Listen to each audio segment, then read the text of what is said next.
तो हम लोग का राष्ट्रपति टॉपिक चल रहा था, ठीक। इसमें कहाँ तक पढ़े थे हम लोग?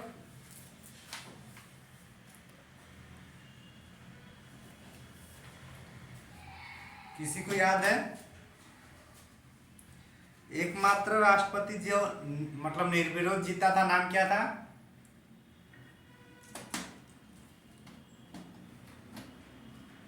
नाम क्या था?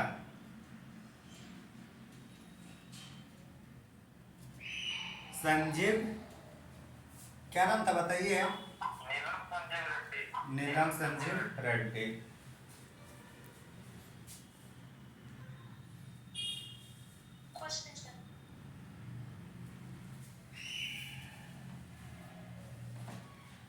रेस्पॉन्स जब तक मौखिक रूप से नहीं आएगा तो फिर मजा नहीं आता, समझे बोलने में, तो इसलिए बोल रहा हूँ।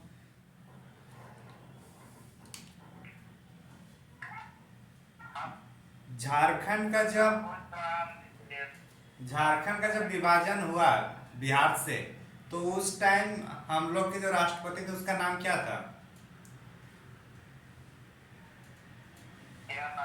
के आर नारायणन। कितने नंबर के राष्ट्रपति थे?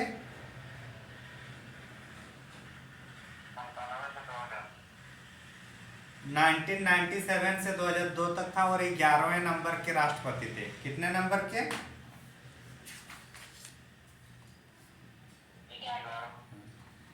लास्ट क्लास कहाँ तक हुआ बताइए फटाफट।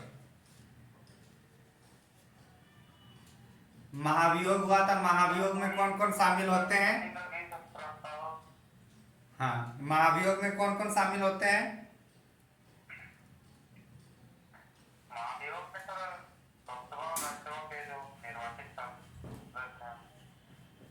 कौन कौन?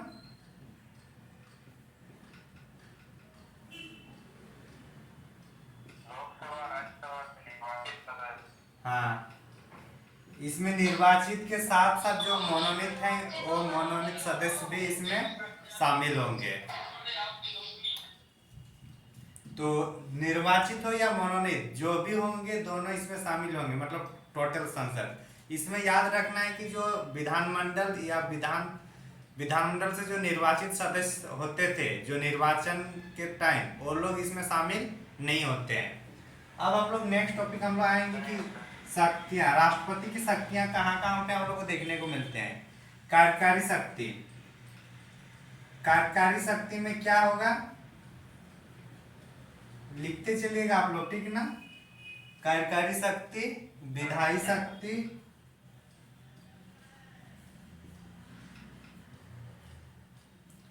विधायी शक्ति, उसके बाद होगा हम लोग का वित्तीय शक्ति,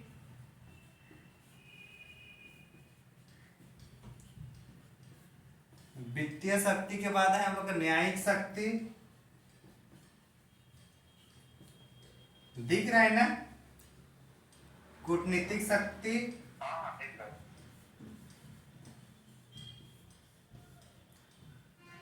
सैन्य शक्ति, और अंत में होगा हम लोग का आपातकालीन शक्ति।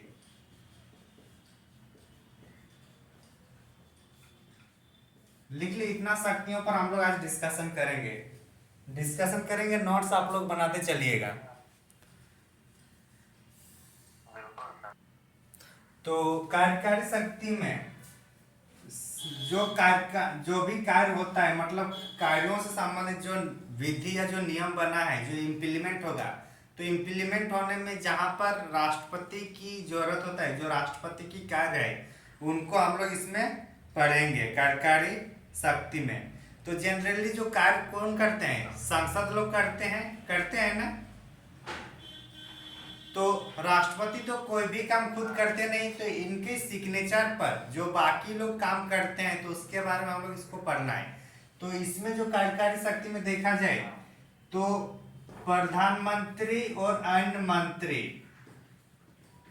इनकी नियुक्ति कौन करते हैं? हाँ, तो प्रधानमंत्री और अन्य मंत्रियों की नियुक्ति राष्ट्रपति करते हैं। तो पहले राष्ट्रपति की नियुक्ति होती है और प्रधानमंत्री की, और प्रधानमंत्री के कहने पर बाकी मंत्रियों का नियुक्ति होती है, समझे। तो अगर आप लोग को पता है कि जहां से जो नियुक्ति पत्र देता है उसके नीचे के अधिकारी उसको हटा नहीं सकता है, या तो खुद हटाएगा जिस पद में है, या उसके ऊंचा वाला पद से हटाया जाता है। तो अगर प्रधानमंत्री की नियुक्ति राष्ट्रपति के द्वारा की जा रही है तो कहीं ना कहीं राष्ट्रपति ही इनको हटा सकते हैं, है कि नहीं? तो वही चीज है। तो प्रधानमंत्री और अन्य मंत्रियों की जो नियुक्ति राष्ट्रपति के द्वारा की जाती है और ये राष्ट्रपति के प्रसाद पर्यंत काम करते हैं। प्रसाद पर्यंत, प्रसाद पर्यंत इनका कार्यकाल है। इसका मतलब है कि राष्ट्रपति जब चाहे प्रधानमंत्री को हटा सकते हैं, ठीक ना, या अन्य मंत्रियों को हटा सकते हैं। लेकिन याद रखना है कि जब चाहे का मतलब है कि कभी भी नहीं हटा सकता है, क्योंकि जो प्रधानमंत्री या जो राष्ट्रपति काम करते हैं वो एक मंत्रिमंडल के, मंत्रिपरिषद के जो सलाह होता है उसी को मानता है। और उस मंत्रिपरिषद की सलाह कौन, उसका अध्यक्ष कौन होते हैं? प्रधानमंत्री। तो क्या कोई प्रधानमंत्री खुद को हटाने के लिए बोल सकते हैं क्या? तो बाकी मंत्रियों को हटा सकते हैं। बाकी मंत्रियों को, एक मंत्री से दूसरे मंत्री, मतलब कुछ और मंत्री है तो उसको दूसरे मंत्री में ये किया जा सकता है, या फिर जो मंत्री है वहां काम ठीक से नहीं कर रहे तो उसको मंत्री पद से त्याग दे सकता है, दिलवा सकता है। ये सब काम कौन करेगा? राष्ट्रपति। समझ में आया? अब कार्यकारिणी में इसमें और देखिए, महान्यायवादी, महान्यायवादी की भी नियुक्ति कौन करते हैं? हम लोग के राष्ट्रपति। किसके? महान्यायवादी। जिस तरीके से राष्ट्रपति को प्रथम नागरिक माना जाता है उसी तरीके से महान्यायवादी को प्रथम कानूनी व्यक्ति मानते हैं। क्या मानते हैं इसको? हाँ, इसके बारे में आर्टिकल 70 क्या बोल रहा है? अटॉर्नी जनरल ऑफ इंडिया यही है। यही सरकार की ओर से जितना भी केस होता है सब यही लड़ते हैं, महान्यायवादी, ठीक ना। भारत सरकार की जितने भी केस होंगे, भारत सरकार के जितने भी केस होंगे वो महान्यायवादी ही उन पर मतलब वकील होते हैं। तो पहला क्या देखिए, मंत्री, प्रधानमंत्री और अन्य मंत्रियों की नियुक्ति महान्यायवादी। और ये दोनों को जो टाइम पीरियड है राष्ट्रपति जब चाहे हटा सकते, इसलिए प्रसाद पर्यंत कहा गया। लेकिन जब भी उसका राष्ट्रपति के चाहने का मतलब क्या है, जो मंत्रिपरिषद कहेंगे वही बात सुनेगा, ठीक ना। अपना इच्छा कुछ नहीं है राष्ट्रपति के पास। जो मंत्रिपरिषद की जो सिफारिश है उसी को ये लागू करते हैं राष्ट्रपति। तो महान्यायवादी भी प्रसाद पर्यंत है, ठीक ना। आगे चले, जितना भी नियुक्ति वगैरह है सब हम लोग का किस में आएगा? कार्यकारी शक्ति में, ठीक ना। किसका किसका हम लोग देखें, मंत्री का देखें और महान्यायवादी का देखें। कैग, CAG, कैग है नियंत्रण एवं महालेखा परीक्षक, इसका हिंदी में होते कैग। यूपीएससी के जितने भी, यूपीएससी के चेयरमैन और सदस्य, ये सब की भी नियुक्ति कौन करेंगे? राष्ट्रपति। बाकी जितने भी जैसे बड़े बड़े होंगे जैसे वित्त आयोग, ये सब जितना भी है सबकी नियुक्ति कौन करते हैं? ऑलमोस्ट राष्ट्रपति। और जब राष्ट्रपति नियुक्त करेंगे तो उसको हटाने का भी किसके पास पावर रहेगा? या तो राष्ट्रपति या उससे कोई बड़ा व्यक्ति। तो भारत में राष्ट्रपति के से भी बड़ा कोई व्यक्ति है क्या? नहीं। तो इसलिए हम लोग को याद रखना है, ठीक ना। कैग और यूपीएससी, बाकी जैसे वित्त आयोग वगैरह जितने भी होंगे सब हम लोग का राष्ट्रपति के द्वारा नियुक्त की जाती है और इन्हीं के द्वारा हटाया भी जाता है। आगे चले,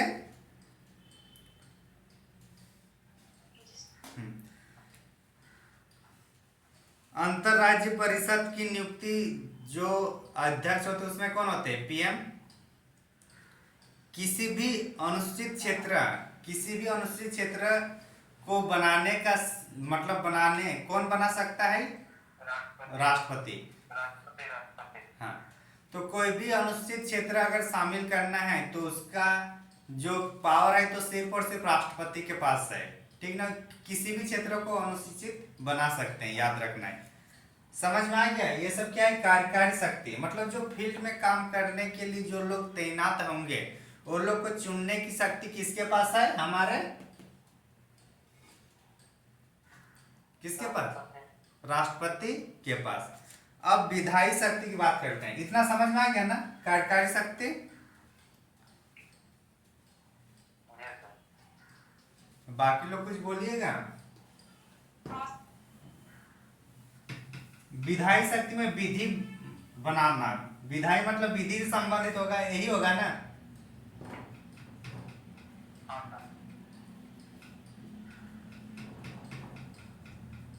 तो सबसे पहले जो विधि बनता है या नियम बनता है या जो कानून बनता है, संसद के दोनों सदनों में पारित होने के बाद अंतिम रूप से कब ये पारित हो, किसके पास, किसके सिग्नेचर के बाद ये नियम बनता है? राष्ट्रपति के सिग्नेचर के बाद बनता है कि नहीं? हाँ, तो अंतिम रूप से जो भी नियम या कानून बनेगा वो राष्ट्रपति के सिग्नेचर के बाद ही बनता है। हम लोग का अगर झारखंड की बात किया जाए तो 2 अगस्त को लोकसभा में पारित हो गया बिहार राज्य पुनर्गठन एक्ट 2002। उसके बाद 11 अगस्त था ना, हाँ 11 अगस्त है हम लोग का राज्यसभा में पारित होता है बिहार राज्य पुनर्गठन एक्ट जो 2000 में है। और अंतिम रूप से जब 25 अगस्त को के आर नारायणन के सिग्नेचर, जो उस टाइम तत्कालीन जो राष्ट्रपति थे उनके सिग्नेचर के बाद हम लोग का राज्य अलग बनता है। तो अंतिम कब कौन कर रहे हैं? राष्ट्रपति। तो इसलिए कोई भी नियम या कानून तब तक लागू नहीं होगा जब तक राष्ट्रपति का सिग्नेचर नहीं होगा। तो इसलिए विधि बनाने में अंतिम हस्ताक्षर किसका रहता है? कोई भी कानून का या कानून बनाने के लिए अंतिम हस्ताक्षर किसका रहेगा? राष्ट्रपति का। संसद का बैठक बुलाना, संसद का बैठक कौन बुला सकते हैं? राष्ट्रपति। हालांकि जितना भी राष्ट्रपति ये सब काम कर रहे हैं वो अपने मन से नहीं कर रहे, उनको सिफारिश या सलाह कौन दे रहा है? प्रधानमंत्री नहीं, मंत्रिपरिषद, और मंत्रिपरिषद का हेड है प्रधानमंत्री। अगर राष्ट्रपति को सलाह कौन देता है और उसमें ऑप्शन रहे मंत्रिपरिषद, प्रधानमंत्री, मंत्रिमंडल, तो इसमें आंसर हम लोग को मानना है मंत्रिपरिषद, ठीक ना। भले मंत्रिपरिषद इनडायरेक्टली रूप से वो प्रधानमंत्री का ही पार्ट है, लेकिन हम लोग को जो संविधान के अनुसार चलना है तो वो होगा हम लोग का मंत्री परिषद, ठीक ना। हाँ, तो हम लोग संविधान में जो लिखा है उसको याद रखना है, ना कि जो हम लोग प्रैक्टिकली देख पा रहे हैं। प्रैक्टिकली तो हम लोग वही देख रहे हैं ना कि जो प्रधानमंत्री चाहेंगे वही होगा, लेकिन प्रधानमंत्री भले अभी कैबिनेट मिशन में कैबिनेट में सिर्फ वही स्ट्रॉन्ग है, बाकी अगर और स्ट्रॉन्ग मंत्री होंगे तो सबका राय परामर्श लेना जरूरी हो जाएगा, समझे। अभी है कि मोटू भाई और ये नरेंद्र मोदी दोनों मिलकर राष्ट्र को समर्पित कर देते हैं और नोटबंदी शुरू कर देते हैं, किसी बाकी मंत्रियों को भी पता नहीं चलता है। तो ऐसा नहीं होना चाहिए। संविधान की है कि जो मंत्रिपरिषद है उसमें सब मिलकर बात करिए, उसके बाद सलाह देना होता है किसको? राष्ट्रपति को। और जो सलाह प्रधान मतलब मंत्रिपरिषद से आता है उसको मानना बाध्यकारी होता है राष्ट्रपति को, ठीक ना। तो जो भी बैठक होगा संसद की, तो संसद की बैठक कौन बुलाएगा? राष्ट्रपति। अगर बुला रहा है तो भगाएगा भी कौन? राष्ट्रपति ही ना। अगर आप किसी को बुला रहे हैं आपके घर में तो आप अपने घर से उनको जाने के लिए भी तो बोलिएगा, कोई और तो नहीं बोलेगा। तो अगर मान के चलिए सांसद को बुलाने का शक्ति किसके पास है? राष्ट्रपति के पास। तो विघटन करने का जो बैठा होगा, विघटन करने की शक्ति भी किसके पास होगी? राष्ट्रपति के पास ही होंगे। अगर संयुक्त कोई अधिवेशन होगा, मान के चलिए कोई बिल है, वो बिल पारित नहीं हो पा रहा है, क्योंकि पारित होने के लिए एक टर्म एंड कंडीशन होता है, या तो 2/3 या फिर 50%, 50 से अबव होता है कि नहीं होता है? हाँ, तो वैसे स्थिति में जब देखता है कि ना तो लोकसभा में पारित कर पा रहा है, ना ही राज्यसभा में, मतलब दोनों सभा में या फिर पारित नहीं हो रहा है, या फिर जैसे लोकसभा में अपना बहुमत है तो पारित हो पाएगा, लेकिन राज्यसभा में पारित नहीं हो पा रहा है कोई भी बिल, तो ऐसी स्थिति में क्या करेगा? राज्यसभा और लोकसभा दोनों को ज्वाइंट सेशन बुलाया जाएगा और उसमें से फिर पारित करवाएगा। ज्वाइंट सेशन में जिसका सरकार होता है उसको थोड़ा ज्यादा बेनिफिट मिलता है, तो इसलिए ज्वाइंट सेशन जब भी होता है, कि कब होता है? जब कोई कानून को लागू करना होता है तब। समझ में आ रहा है? हाँ, नहीं समझ में आ रहा है तो बोलिएगा, ठीक है ना?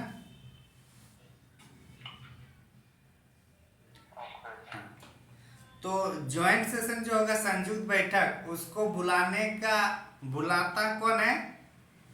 राष्ट्रपति। लेकिन जो संयुक्त बैठक होंगे, संयुक्त बैठक जब होंगे तो इसमें जो होता है अध्यक्षता कौन करेंगे? अध्यक्षता करेंगे हम लोग का लोकसभा के स्पीकर। कौन? संयुक्त बैठक बुलाते हैं राष्ट्रपति, लेकिन संयुक्त बैठक में जो अध्यक्षता करते हैं वो लोकसभा के स्पीकर।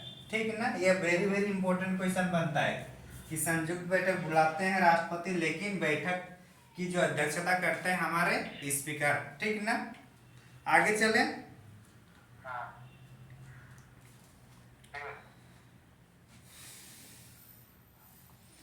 बाकी जैसे हम लोग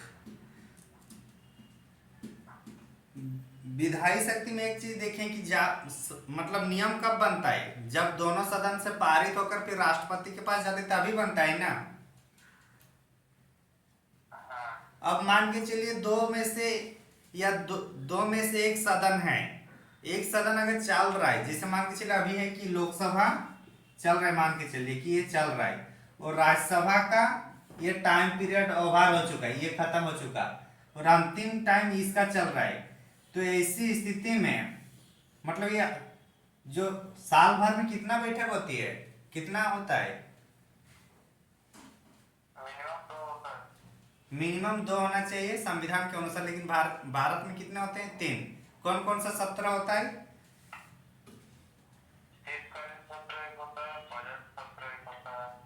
हाँ, शीतकालीन, बजट सत्र, और एक होता है हम लोग का ग्रीष्मकालीन।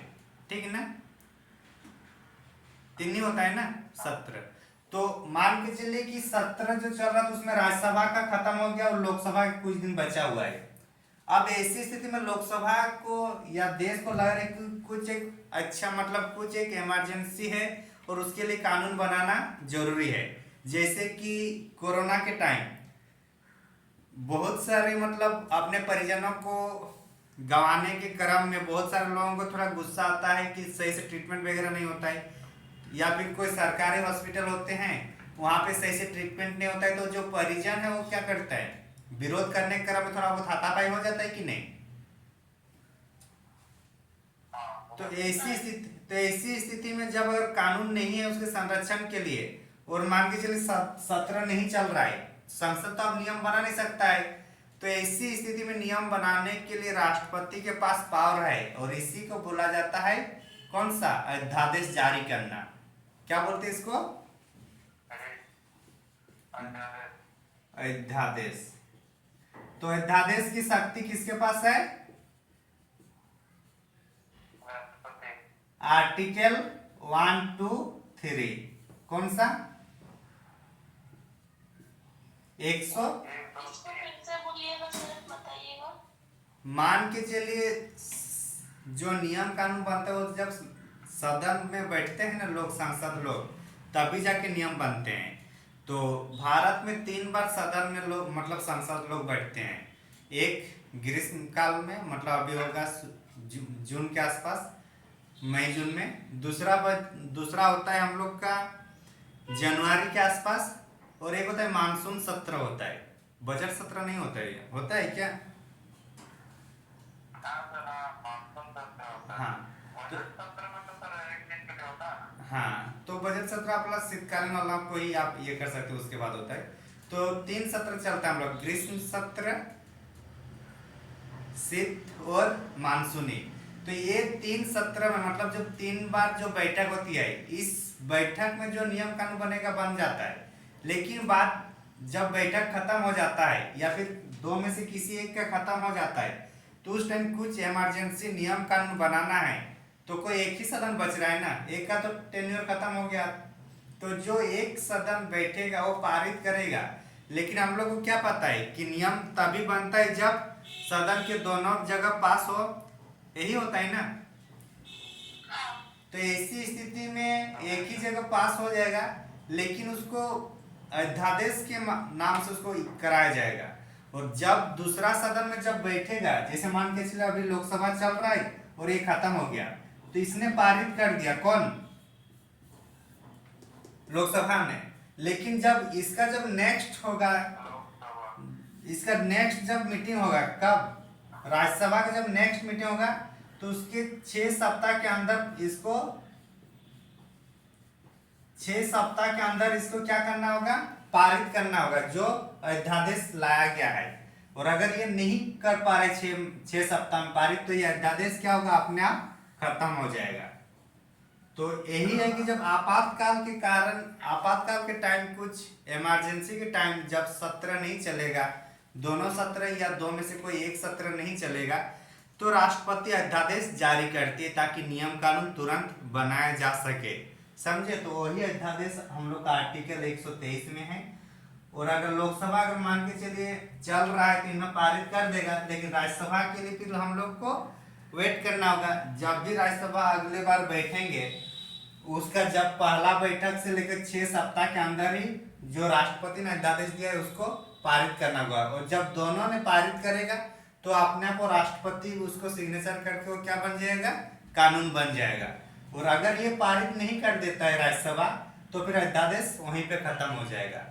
तो अध्यादेश का मतलब ये है कि जो कानून संसद बनाते हैं वही कानून राष्ट्रपति भी बना सकते हैं। सेम उतना ही पावर रहेगा, उतना ही उनकी शक्ति होगा, उतने ही राज्यों में मतलब जितने संसद की के द्वारा जो नियम बनता है उतना ही उसका भी पावर है। बशर्ते ये है कि इनको अभी तक मतलब दोनों ओर से मतलब पारित नहीं किया जाता है। और जैसे दोनों ओर से पारित किया जाएगा तो फिर वो कानून बन जाएगा। और अगर दोनों से कानून मतलब पारित नहीं हो पाता तो अध्यादेश अपने आप खत्म हो जाएगा। तो जनरली पूछा जाएगा इसमें अध्यादेश आपका कौन से आर्टिकल में है, तो आर्टिकल 123 में है। इसमें पूछा जाता है कि अध्यादेश कब लाया जाता है, तो या तो दोनों लोकसभा या राज्यसभा दोनों सदन में नहीं, मतलब दोनों सत्र में नहीं होंगे, या फिर 2 में से कोई एक सत्र में नहीं होंगे, तब ये लाया जाता है। ठीक है ना? बाकी कानूनी अधिकार या कानूनी शक्ति उतना ही है जितना संसद वाला है, मतलब संसद के नियम कानून में पारित होता है। समझ में आया? ऐसे ये 6 महीने, ऐसे ये मतलब 6 सप्ताह का होगा। अगर जैसे मान के चलिए राज्यसभा भी चल रहा है और लोकसभा भी चल रहा है, तो ऐसे में नहीं होगा। अच्छा, इसको ऐसे समझिए कि इसका मैक्सिमम कितना होगा, अधिकतम समय किसकी? अध्यादेश की। मान के चलिए अभी लोकसभा चल रहा है, ठीक ना, और लोकसभा चल रहा है और राज्यसभा खत्म हो गया, तो राज्यसभा का अगर सत्र खत्म हो जाता है, और हमारे संविधान में क्या कहा है कि 2 सत्र के बीच जो मैक्सिमम गैप कितना होना चाहिए? 6 महीना। 6 महीने चाहिए ना मैक्सिमम गैप। तो अगर मैक्सिमम गैप 6 महीना है तो इसको मान कर चलिए 6 माह के बाद हम लोग का नेक्स्ट मीटिंग होगी, तो नेक्स्ट मीटिंग आएगी राज्यसभा, और राज्यसभा के पहले मीटिंग के बाद 6 सप्ताह तक ही ये अध्यादेश चलेगा। लेकिन अगर यहाँ पे ये पारित नहीं कर पाता है तब ये खत्म हो जाएगा। तो इसका मतलब है कि 6 महीना और 6 सप्ताह ये राष्ट्रपति इसको चालू रख सकता है, किसको, अध्यादेश को, मैक्सिमम। तो मैक्सिमम अध्यादेश कितने दिन तक रह सकता है? 6 माह और 6 सप्ताह। समझ में आया? 6 माह या फिर 6 सप्ताह। 6 माह और 6 सप्ताह मतलब 6 माह पूरा कंप्लीट होगा, क्योंकि 6 महीने का गैप होता है। जैसे दोबारा मीटिंग में बैठेगा तो उसमें क्या होगा, उस मीटिंग के बाद 6 सप्ताह टाइम पीरियड रहता है कि 6 सप्ताह में अगर राज्यसभा सिग्नेचर कर देगा तो नियम बनेगा, नहीं किएगा तो ये अध्यादेश फिर खत्म हो जाएगा अपने आप। समझे? तो 6 माह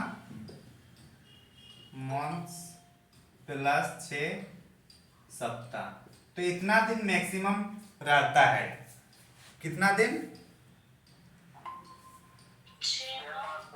6 महीना और 6 सप्ताह।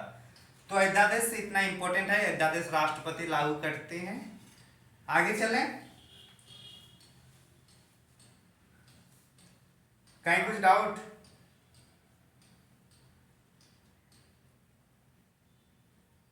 और राष्ट्रपति के पास, चूंकि राष्ट्रपति ये कानून बना रहा है अध्यादेश, तो राष्ट्रपति को कभी भी उसको फिर दोबारा वापस ले सकता है। समझ में आ रहा है? किसको? अध्यादेश को। अगर मैं आपको कुछ दे रहा हूं कि ये इसका यूज कीजिए और आप यूज नहीं कर रहे हैं और मेरे को मन करेगा तो आपसे मैं वापस लूंगा कि नहीं? क्योंकि वो तो मैं आपको दिया हूं ना अधिकार। हाँ हाँ, वही चीज है। आगे चले, स्क्रीनशॉट लेना है तो ले लीजिए। समझ में आ गया ना सब चीज? वैसे रिकॉर्डेड हो रहा है, उसको देखिएगा 1-2 बार, क्योंकि ये थोड़ा जो अध्यादेश वाला टॉपिक है थोड़ा डिफिकल्ट हो सकता है। अगर इसका जनरली आराम से अगर सोचिएगा तो मान के चलिए जब संसद काम नहीं कर रहे हैं, संसद एक जगह बैठ नहीं रहे हैं काम करने के लिए, तो उस टाइम जो नीति नियम जो बनाता है वो हम लोग का जो इमरजेंसी के टाइम बोल सकते हैं कि अभी तुरंत जरूरत है नीति नियम की और संसद सत्र में नहीं है, तो राष्ट्रपति अध्यादेश जारी करके उस नियम को लागू कर सकते हैं।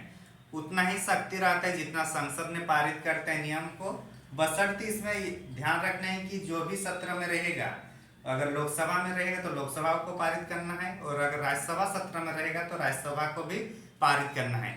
और अगर दोनों सत्र में नहीं होंगे तो भी ये नियम चलता रहेगा, लेकिन जैसे ही मीटिंग होगा उस मीटिंग के 6 सप्ताह के अंदर पारित करना जरूरी है दोनों सदनों की ओर से, और अगर नहीं पारित कर पाएंगे तो फिर ऑटोमेटिक ये खत्म हो जाएगा। समझे?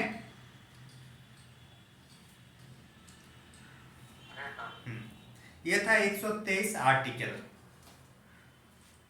अब जो नियम या कानून बनता है तो लोकसभा और राज्यसभा दोनों से पारित होकर वो नियम कहां तक चला जाता है? जो बिल लोकसभा राज्यसभा दोनों से पास होकर ये बिल कहां चला जाता है? प्रेसिडेंट के पास। वहीं जाते हैं ना। प्रेसिडेंट इसमें इसके पास यस भी कर सकता है, नहीं भी कर सकता है और चुपचाप भी रह सकता है। मतलब घर के गार्जियन से आप कुछ बोले, कुछ सिफारिशें रखें, तो या तो उसमें हाँ भी कर सकते हैं कि चलो इनका जो निर्णय है बच्चा को उनको मान लिया जाए, या फिर उसको ना भी कर सकते हैं या फिर चुपचाप रह सकते हैं। है कि नहीं? क्या हुआ? शादी का मौसम है, आप लोग को लव मैरिज करना है, तो अगर आप प्रपोजल घर में रख रहे हैं तो परिवार अगर ठीक ठाक सोचेंगे तो हाँ भी कर सकते हैं, थोड़ा ज़्यादा कठोर है तो नहीं भी कर सकते हैं। और अगर बोलेंगे कि आप अपना कमाई कर रहे हैं, आपको जो मर्जी कीजिए, तो क्या होगा? स्थिर वाला होगा कि नहीं? हाँ कि नहीं? तो वही चीज है कि जो नियम या कानून बन रहे लोकसभा और राज्यसभा में, जो बिल है, बिल को जब तक यहाँ राष्ट्रपति के जब तक यहाँ सिग्नेचर साइन नहीं होगा तब तक वो एक्ट नहीं बनता है। तो एक्ट बनने के लिए, नियम या कानून बनने के लिए ये जो बिल है उसको, जो बिल मतलब विधेयक जो है,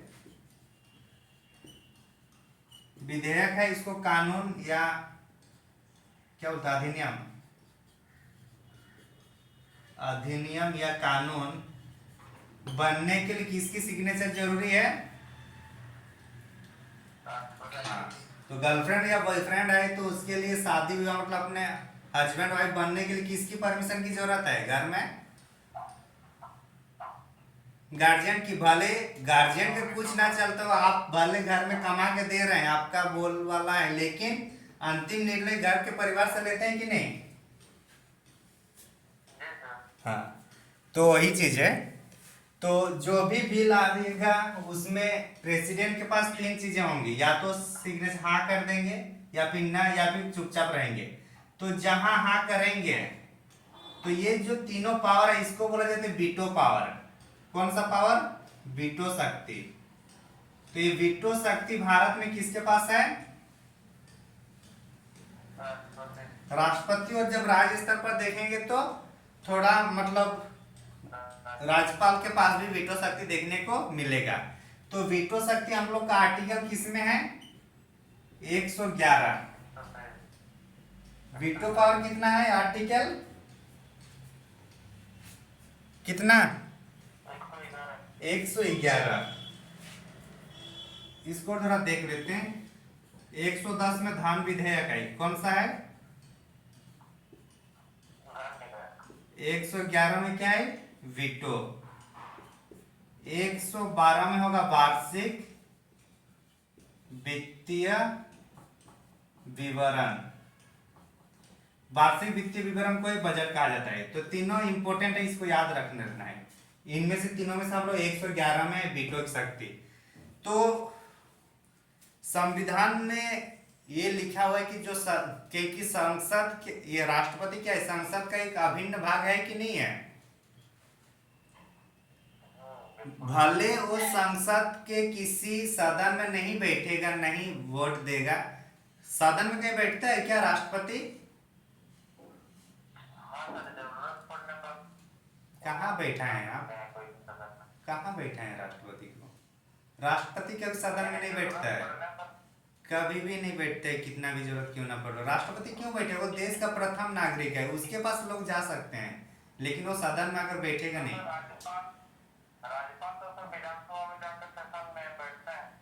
बैठते होंगे ऐसे, लेकिन उसके बैठने का कोई ये नहीं है, ना तो बैठने का पावर है उनको वहां, ना ही मतलब वो राष्ट्रपति सदन का पार्ट नहीं होता है, लेकिन वो सांसद जो है उसका एक अभिन्न भाग है। तो इसलिए उसके सिग्नेचर जो है उसके लिए ही वहां पे उसको एक संसद का पार्ट माना जाता है।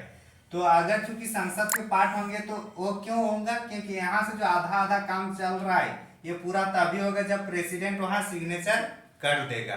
समझे? हाँ, तो ऐसी स्थिति में जो प्रोपोजल मान के चलिए कि अगर कोई नियम आ रहा है, कोई बिल आ रहा है, तो उसको हम लोग तुरंत क्या कर देते हैं? साइन कर देते हैं। कौन? प्रेसिडेंट। तब तो कोई मसला ही नहीं है। लेकिन मान के चलिए प्रेसिडेंट उसको बोलेगा कि संसद को कि ये जो नियम आ रहा है इसमें थोड़ा बहुत मतलब चेंज कीजिए, मतलब कुछ भी उनकी सिफारिशें रहेंगी कि आप इसमें थोड़ा बहुत एक बार देख लो और एक दो बार सुधार करके भेजिए, जो भी वो सिफारिश देंगे। जैसे अभी की खतियान वाला जो झारखंड में चला, राज्यपाल रिटर्न किया कि नहीं किया? एक बार किया। तो उसी टाइप से प्रेसिडेंट भी, उनके पास भी एक बार रिटर्न करने का अधिकार है कि जो प्रोपोजल लाई जा रही है लोकसभा राज्यसभा के माध्यम से उसको प्रेसिडेंट एक बार दोबारा मंत्रिपरिषद या मतलब सदन में भेज सकते हैं। कौन? प्रेसिडेंट राष्ट्रीय स्तर पर और गवर्नर जो राज्यपाल है वो राज्य स्तर पर।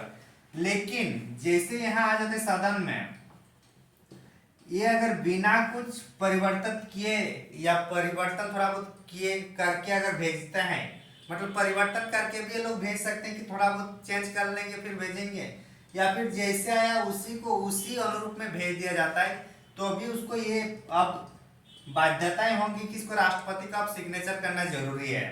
समझ में आ रहा है?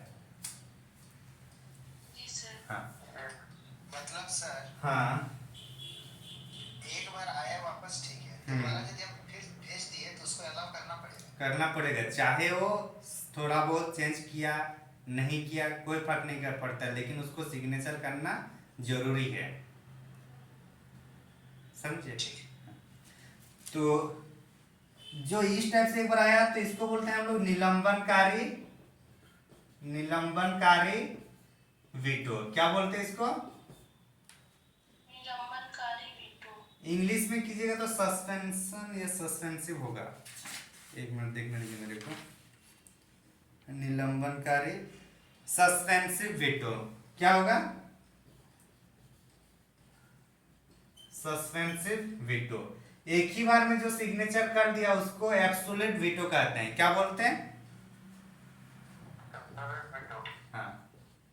और एक है कि चुपचाप रख दिए कुछ नहीं किए, वो होगा हम लोग का पॉकेट वीटो। क्या होगा? Pocket veto. इसमें चुपचाप रहता है, कोई प्रपोजल आता है राष्ट्रपति, उसमें हाँ ना कुछ नहीं बोलेगा, चुपचाप टेबल में ही रहने देगा और कितना ही दिन चाहे वो रख सकता है, कोई दिक्कत नहीं है इसको। समझे? हाँ। और यही केस हुआ था ज्ञानी जैल सिंह के साथ। उस टाइम जो प्रधानमंत्री शायद राजीव गांधी होंगे, तो उनके साथ कुछ बातचीत उस टाइप से नहीं हो पाता था, बॉन्डिंग, तो इसलिए जो भी उनको ठीक नहीं लगता वो अपने टेबल में रहने देता है, अपना 3 साल 4 साल तक वेट करता रहता बिल। तो इसलिए प्रेसिडेंट के पास ये पावर है कि अगर कोई बिल आ रहा है तो वीटो मतलब पॉकेट वीटो में रख सकता है, अगर उनको मतलब कराने में उस अगर उनको लगे कि इससे इसके तहत किसी लोगों को, किसी समुदायों को या कोई भी उनको नकारात्मक अगर देखे तो राष्ट्रपति चाहे तो पॉकेट वीटो लगा सकते हैं। और पॉकेट वीटो का कोई टाइम ड्यूरेशन नहीं है कि आपको 1 महीना 2 महीना ही रख सकते हैं। हालांकि ये 7 दिन रख सकता है यूएसए के प्रेसिडेंट, लेकिन हमारे यहाँ प्रेसिडेंट के पास ये अनलिमिटेड यहाँ ड्यूरेशन है। ठीक ना? समझे? अरे हाँ कि ना? सर ये आर्टिकल 112 में आप क्या लिखे हैं?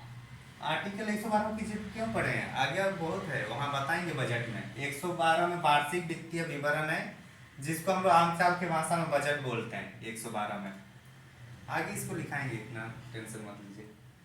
तो टोटल हम लोग कितना वीटो देखे? एब्सोल्यूट, पॉकेट और सस्पेंसिव। और एक वीटो होता है क्वालिफाइड वीटो। कौन सा? Qualified veto. हाँ। और ये क्वालिफाइड वीटो जो है ये हम लोग के पास नहीं है।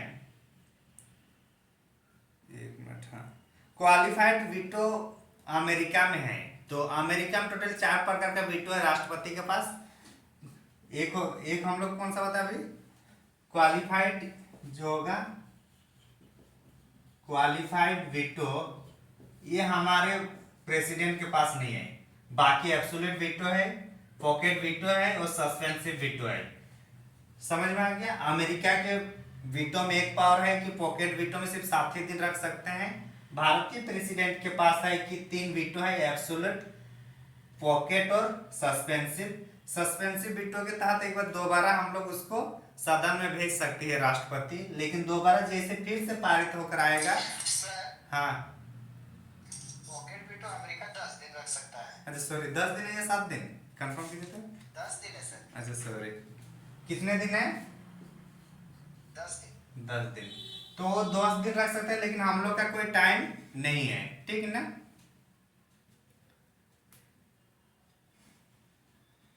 समझे? जी सर। हाँ, थोड़ा क्रॉस चेक करते रहिएगा बीच बीच में। तो 3 वीटो हो गया। चौथा वीटो जो क्वालिफाइड वीटो है भारत में नहीं है। आगे चले।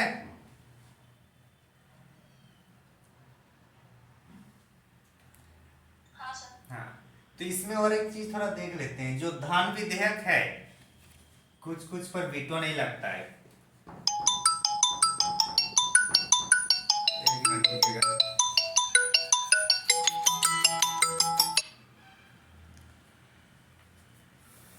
कुछ कुछ पर वीटो नहीं लगता, जैसे कि धन विधेयक। धन विधेयक अगर राष्ट्रपति के पास आ रहा है तो उसको सिग्नेचर करना मजबूरी है, वो कर ही लेगा। समझ में आ रहा है? कौन सा विधेयक? धन विधेयक मतलब 110 हाँ, संविधान संशोधन विधेयक, इसको भी अगर पारित हो रहा है तो इसको भी मतलब करना ही है, ठीक है ना। अच्छा, धान विधेयक में एक है कि इसमें दोबारा भेज नहीं सकता, लेकिन अपने पास ये रख सकता है, मतलब पॉकेट वीटो ये यूज कर सकते हैं किसमें।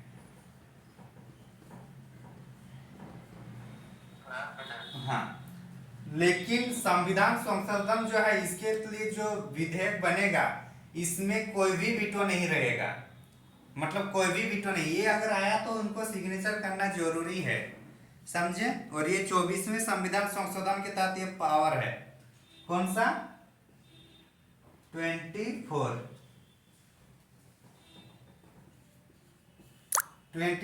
कॉन्स्टिट्यूशनल अमेंडमेंट एक्ट के तहत संविधान संशोधन जो बिल आएगा राष्ट्रपति के पास उसको सिग्नेचर करना मजबूरी है, चाहे जो करना ही पड़ेगा। धान विधेयक को निलंबनकारी वीटो नहीं कर सकते हैं, ठीक ना, मतलब दोबारा उसको वापस नहीं कर सकते, इससे जनरली उसको मतलब साइन कर ही देता है। अगर धान विधेयक का मान के चलिए कि आप लोग घर से बाहर हैं, घर वाले आपको पढ़ा रहे हैं, तो अगर आप पैसे मांगेंगे घर वाले तो जनरली पैसा दिया जाता है, देते हैं कि नहीं पेरेंट्स। हाँ, तो वही चीज है धान विधेयक में भी, समझे।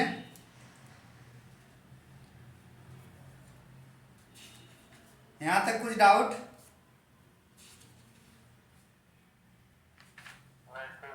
हाँ, नेक्स्ट पॉइंट है राष्ट्रपति की क्षमादान शक्ति, मिटा दें।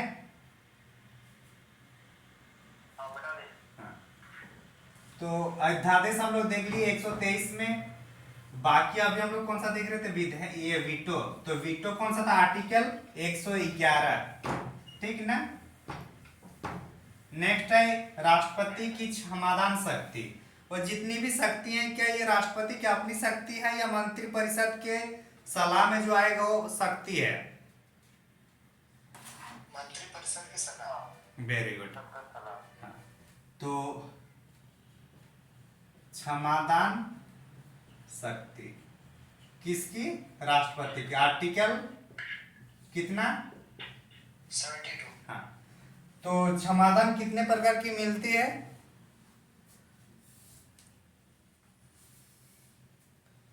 फांसी की सजा मतलब ये था, और सजा कम करने के लिए देती है, और जुर्माना कम करने के लिए। सजा कम जुर्माना कम उसी में आ जाएगा। आगे बताइए। एक क्षमा हुआ, दूसरा होगा हम लोग का लघुकरण,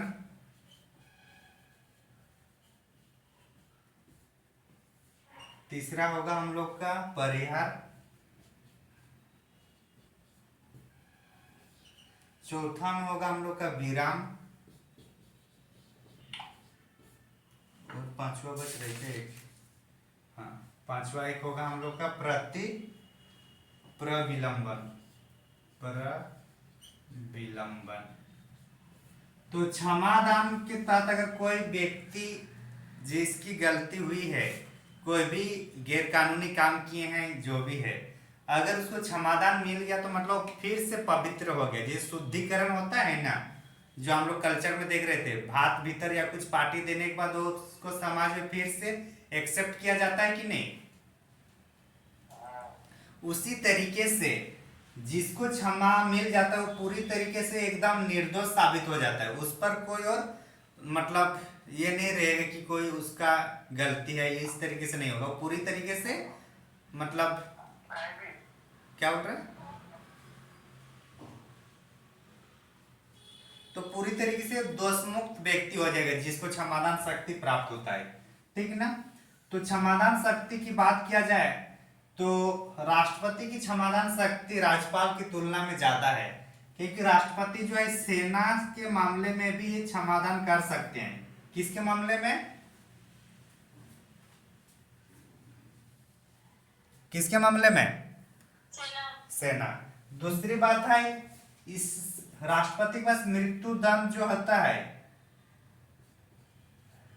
मृत्युदंड को भी ये क्षमादान दे सकते हैं। कौन? राष्ट्रपति।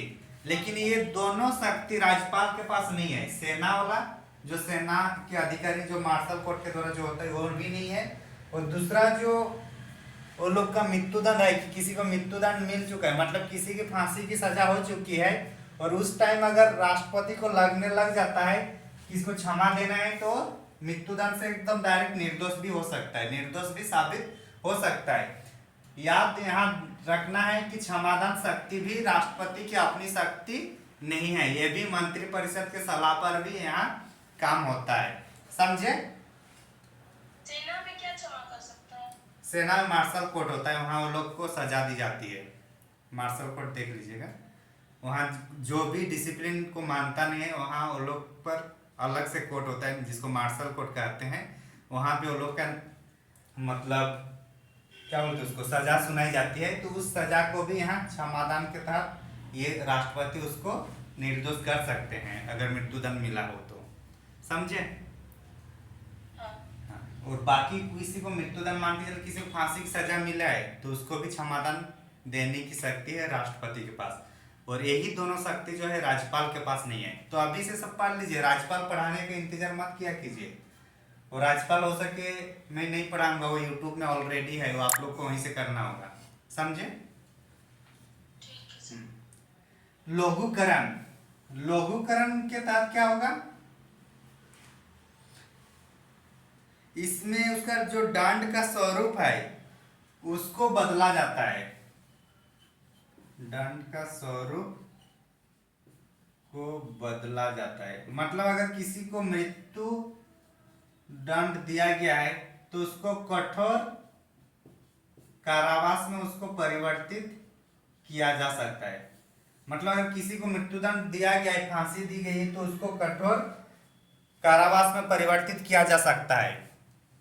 और अगर किसी को कठोर कारावास या सश्रम कारावास का दिया गया है तो उसको नॉर्मल या साधारण कारावास में भी तब्दील किया जा सकता है। तो ये कौन से किसके तहत होता है? लघुकरण के तहत। समझ में आया? परिहार में मान के चलिए किसी को 3 साल 3 ईयर क्या है कठोर कारावास है, तो इसकी जो प्रकृति है सजा की वो प्रकृति वही रहेगा, लेकिन जो समय है समय को कम किया जा सकता है। तो अगर 3 साल का है तो इसको हो सके 2 साल का किया जाएगा, 2 साल का कठोर कारावास। तो इसमें क्या हो रहा है कि जो टाइम पीरियड है वो कम हो सकता है परिहार में, लेकिन जो प्रकृति है सजा की वो वही रहेगा। लघुकरण में क्या है? प्रकृति चेंज हो रहा है, किसी को कठोर कारावास है तो उसको साधारण कारावास होगा, मृत्युदंड है तो कठोर कारावास। तो ये तीनों ऐसा है। समझ में आ गया? कहीं कुछ डाउट किसी को? नहीं सर ना? ओके। चौथा क्या है? विराम की, मतलब मान के चलिए कोई ऐसा सिचुएशन आ गया जिसके कारण जो सजा दी गई है उसको कुछ समय के लिए टाल दिया जाता है। जैसे कि महिलाओं के मामले में ज्यादा देखने को मिलता है कि जब जेल हुआ उस टाइम नॉर्मल थे, फिर जैसे उसका टाइम पीरियड बढ़ने लगा तो अगर कोई गर्भवती महिलाएं हैं तो उस टाइम उसको सजा नहीं दी जाती है, उसको फिर रोक दिया जाता है। समझ में आ रहा है? हाँ, किसी विशेष परिस्थितियों में इसमें कम होता है। किसमें? हम लोग का विराम में। और प्रतिविलोम में है कि मान के चलिए जो मृत्युदंड होता है ना, फांसी जिसको दी जाती है, सजा सुनाया जाता है ना फांसी के लिए यार, तो अगर फांसी चढ़ाए जाने की मतलब सजा दी जाएगी तो जो इनको फांसी होने वाले हैं वो या उनके परिजन क्षमा याचना मांगते हैं कि नहीं? क्षमा याचना राष्ट्रपति से मांगते हैं। तो उस स्थिति में इसको थोड़ा टाइम मिलता है क्षमा याचना मांगने के इस टाइम से, मतलब थोड़ा बहुत यहाँ समय दी जाती है। तो जैसे कि क्षमा याचना किसको मांगा जाता है, राष्ट्रपति को, प्रधानमंत्री को या राज्यपाल को? राष्ट्रपति। हाँ, राष्ट्रपति को क्षमा याचना मांगी जाती है। यह याद रखना है कि जो क्षमा याचना वो मुंह में बोलने से होगा या लिख कर देने से होगा? लिख के देखना होगा, और वो भी हिंदी में या इंग्लिश में? नहीं, इंग्लिश में लिखना होगा, लेकिन इंग्लिश में। तो इंग्लिश में लिखना मतलब जो वकील है वही करेंगे। जैसे अगर कोई गरीब घर के हैं, जो अपराध किस्म के हैं, और जो मतलब जिनका मतलब बैकग्राउंड पढ़ा लिखा नहीं, तो वो क्या करेगा, वकील पकड़ के ही करेगा ना ये सब। यहाँ और एक ध्यान देना है कि जो क्षमा याचना अगर एक बार अगर अस्वीकार कर देते हैं राष्ट्रपति, तो दोबारा क्षमा याचना मांगने का अधिकार नहीं होता है, समझे? मतलब एक ही बार चांस मिलता है क्षमा याचना मांगने को। अगर वहाँ राष्ट्रपति अस्वीकार करते हैं तो दोबारा क्षमा याचना प्राप्त अधिकार मतलब दोबारा प्राप्त नहीं होता है। तो इतना हम लोग का क्षमादान शक्ति में देखने थे। सब चीज यही होगा, क्षमा की ये शक्ति जो क्षमादान है, इसमें राज्यपाल का पावर कम है। समझ में आ रहा है? सर 5 नंबर में क्या लिखे आप? प्रविलंबन, सॉरी प्रविलंबन है, हाँ प्रविलंबन। विलंब हो रहा है ना थोड़ा सा। अगर क्षमा याचना देंगे, किसी को सजा हुई है फांसी की, लेकिन उसको टाइम दिया जा रहा है कि अगर आपको क्षमादान ये करना है, क्षमादान याचना या क्षमा याचना अगर देना है तो दे दीजिए। तो इसलिए प्रविलंबन। आगे चले,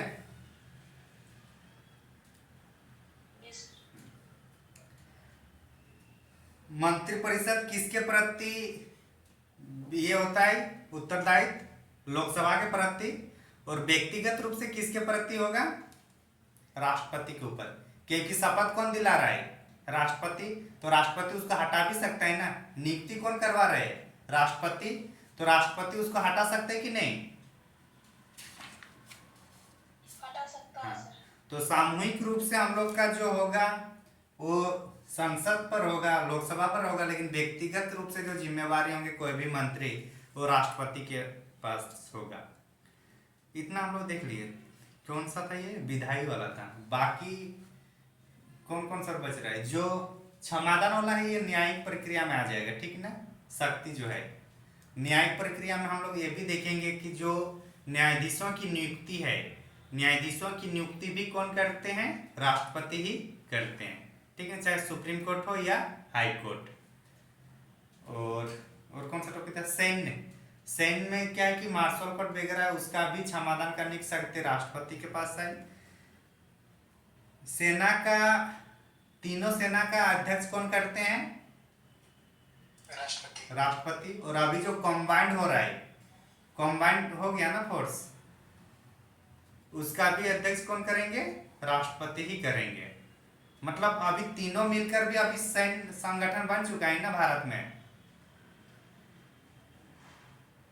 नहीं समझे? अरे अभी तीनों यूनिट एक साथ मिलके काम करेंगे। पहले क्या था, वो लोग कोऑपरेट मतलब सहयोग कर रहे थे, कॉर्पोरेट कर रहे थे। अब क्या है कि तीनों एक साथ उसमें शामिल हो जाएंगे। कुछ इस टाइप से सेना तीनों के फील्ड को एक यूनिट में रखा जाएगा, जहाँ तीनों का एक दूसरे से प्रैक्टिस होगा, और उस टाइप से जो सेना तैयार किया गया है भारत में, समझे। तो उसमें भी अध्यक्ष हम लोग का कौन है? राष्ट्रपति ही करेंगे। मतलब सेना का जो तीनों का अध्यक्ष होगा वो राष्ट्रपति के पास ही है।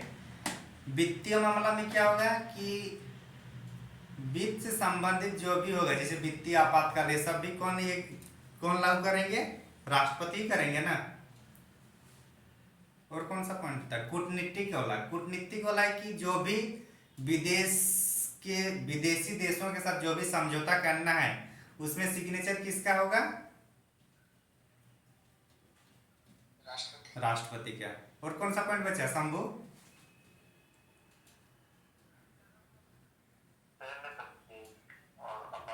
सैन्य शक्ति तो बता दिए ना कि तीनों का अध्यक्ष कौन करते हैं? राष्ट्रपति। आपात में आपका जितना भी आपातकाल है, जैसे राष्ट्रीय आपातकाल, किसके मतलब अंतिम रूप से किसके पास पावर है? राष्ट्रपति के पास ही पावर है ना।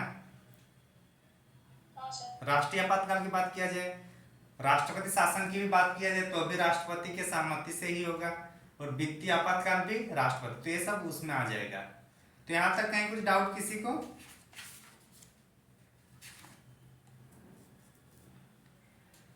राष्ट्रपति अपना अगर ये त्याग पत्र देना होगा तो किसको देगा? उपराष्ट्रपति। उपराष्ट्रपति को। और उपराष्ट्रपति को अगर त्याग पत्र देना है तो किसको देगा? राष्ट्रपति। राष्ट्रपति को। मुख्य न्यायाधीश को कौन देता है? राष्ट्रपति, मुख्य न्यायाधीश को कोई नहीं देता है। देता है क्या?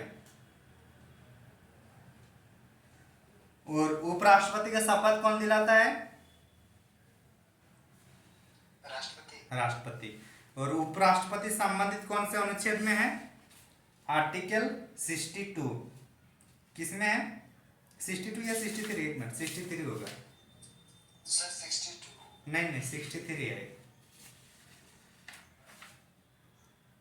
भारत के उपराष्ट्रपति 63 में, एक बार देख लीजिएगा, ठीक ना। सब जो राधा कृष्णन थे ना, एस राधा कृष्णन, वो पहले 2 पद थे, और एक कोई थे जो 2 बार हुए हैं, मोहम्मद हामिद अंसारी। ये इनका 2 साल मतलब 2 टाइम पीरियड था। एक एस राधा कृष्णन का, सर्वपल्ली राधा कृष्णन, और मोहम्मद हामिद अंसारी, ठीक ना। ये दोनों का 2-2 साल मतलब 2-2 बार है, मतलब 10-10 साल करके है, समझे।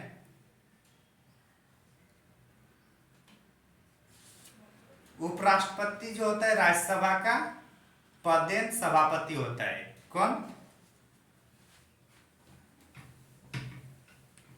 क्या वो ये सब सो गए क्या? नहीं सर। हाँ। उपराष्ट्रपति राज्यसभा के पदेन सभापति होता है। पदेन सभापति मतलब जो उपराष्ट्रपति बनेगा वो ऑटोमेटिकली राज्यसभा के सभापति बन जाएगा। समझ में आ रहा है ना?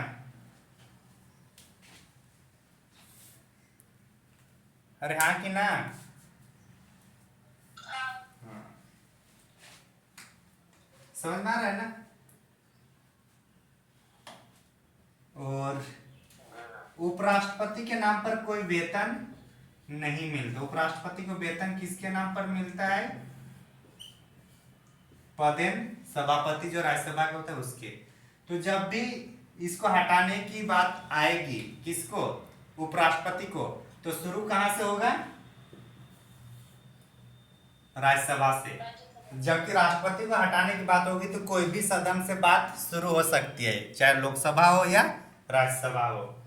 समझ में आ रहा है? हाँ, तो आज इतना ही रखते हैं। तो हम लोग का उपराष्ट्रपति भी लगभग खत्म हो गया। इतना ही जानना था उपराष्ट्रपति में। आगे आप लोग झारखंड में ज्यादा फोकस कीजिए, ठीक है ना, क्योंकि वो जरूरी है अभी।